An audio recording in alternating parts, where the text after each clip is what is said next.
आज आपण सेक्शन 2 पाहणार आहोत. सेक्शन 2 की जो एक पोएट्री सेक्शन आहे. सेक्शन 2 मधील 2.4 पोएमचं नाव आहे have you earned your tomorrow. He poem लिहिली आहे एडगर गेस्ट यांनी. आधी पोएटविषयी जाणून घेऊया. Edgar guest born in 1881 and died in 1959.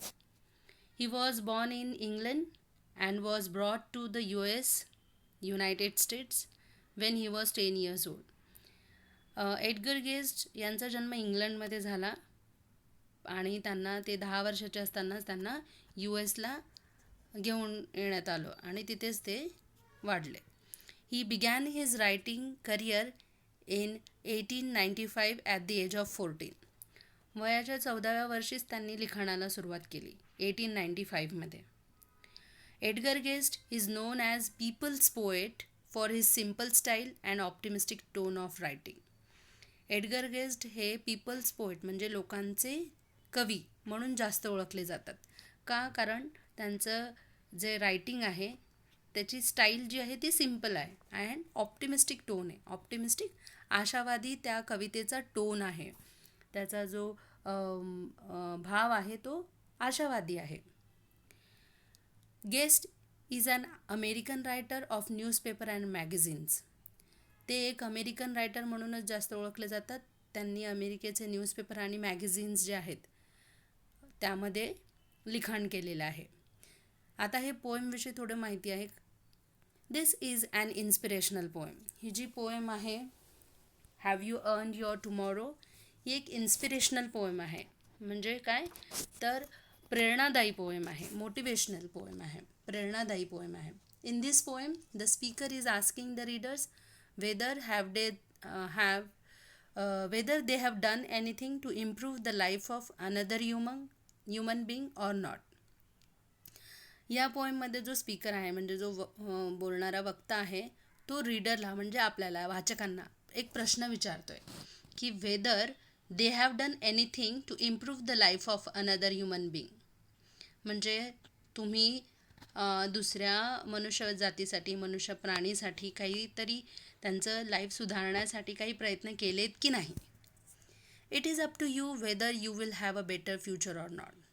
हे आपल्यावरच आहे, हे तुमच्यावरच आहे की तुम्ही तुमचं फ्युचर तुमचं भविष्य हे बेटर करतात किंवा सुधरवतात की नाही.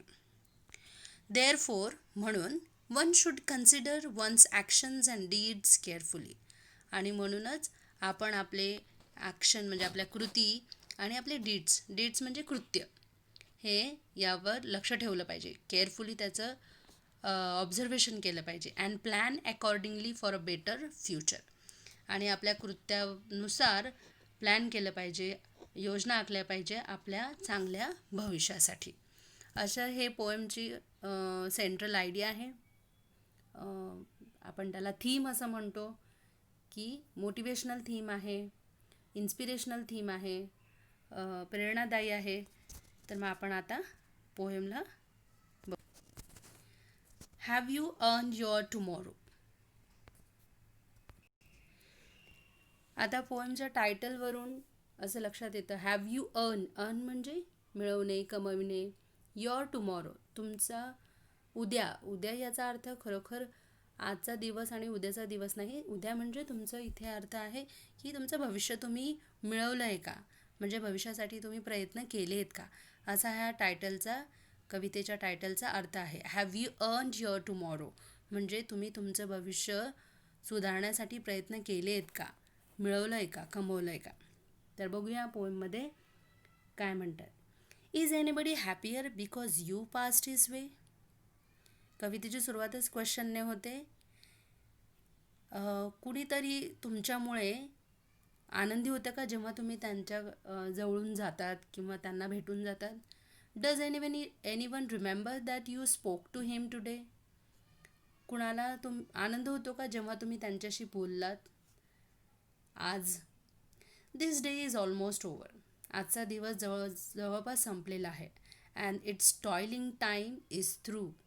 आणि आजचा जो टाईम आहे, आजची जी वेळ आहे ती टॉयलिंग आहे. टॉयलिंग टाईम म्हणजे खूप कष्ट करण्याचे दिवस आहे सध्या, म्हणजे आज आपण खूप कष्ट केले. Is there any one to utter now a kindly word of you? असं कोणी जगात आहे का, कुणी आहे का की जे तुमच्याविषयी अटर म्हणजे उद्गारेल, अ काइंडली वर्ड ऑफ यू, तुमच्याविषयी चांगले शब्द उद्गारेल, असं तुमच्याविषयी कोणी बोललं आहे का? असं ह्या पहिल्या स्टांजामध्ये कवी आपल्याला प्रश्न विचारतोय, रीडरला प्रश्न विचारतोय. पहिला स्टांजा हा पूर्ण क्वेश्चन विचारण्यामध्ये गेलेला आहे. कवी आपल्याला हे प्रश्न विचारून आपल्या बाबतीत माहिती विचारतोय की हो, तुम्ही असं केलं आहे का, असं झालं आहे का तुमच्या बाबतीत. आणि त्याचं उत्तर जर यस असेल तर नक्कीच we have earned our tomorrow, म्हणजे आपण आपलं फ्युचर हे सिक्युअर केलं आहे.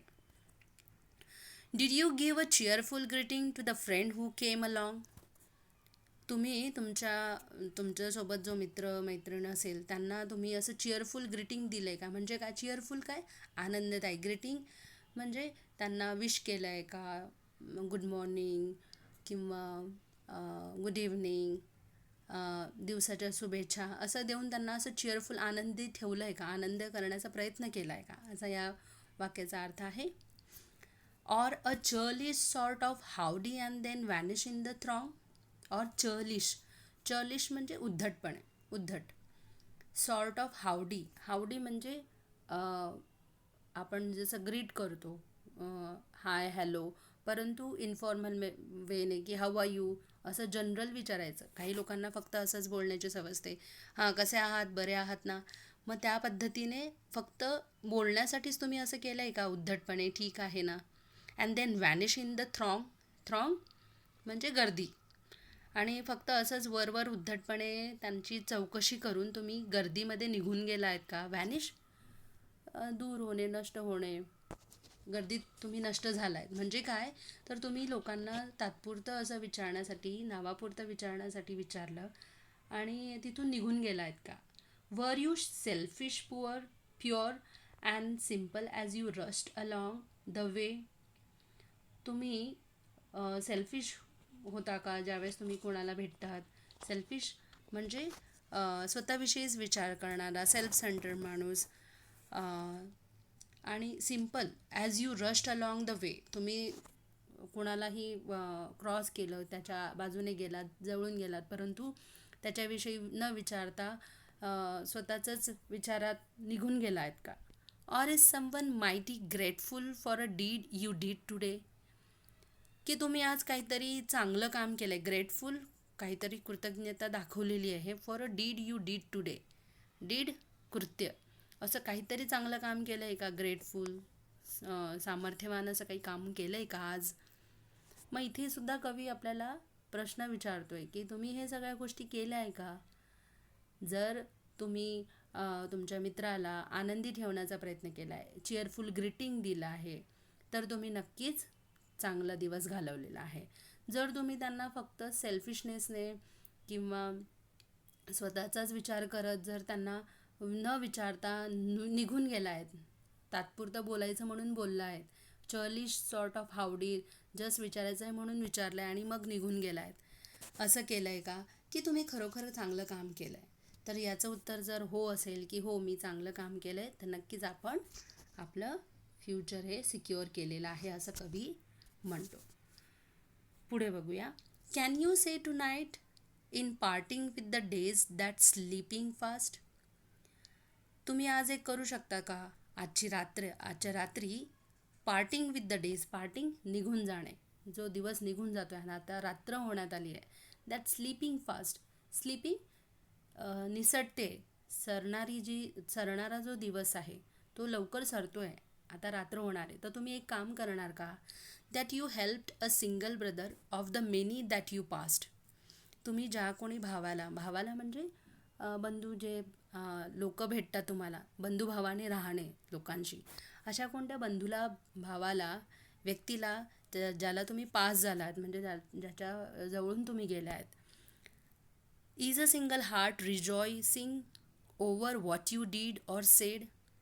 एखादं मन, सिंगल हार्ट, एखाद्याचं मन रिजॉईस झालं आहे का, आनंदी झालं आहे का, तुमच्या काही कृत्यामुळे किंवा बोलण्यामुळे कुणाचं मन आनंदी झालं आहे का. Does a man whose hopes were fading now with the courage look ahead.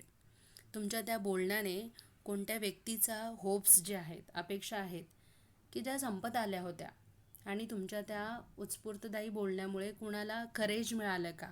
Courage, सामर्थ्य मिळालं का? लुक अहेड, नवीन आयुष्य सुरुवात करायला, आशा अपेक्षा बाळगायला तुमच्या बोलण्याने कोणाच्या आयुष्याला सुरुवात मिळाली आहे का?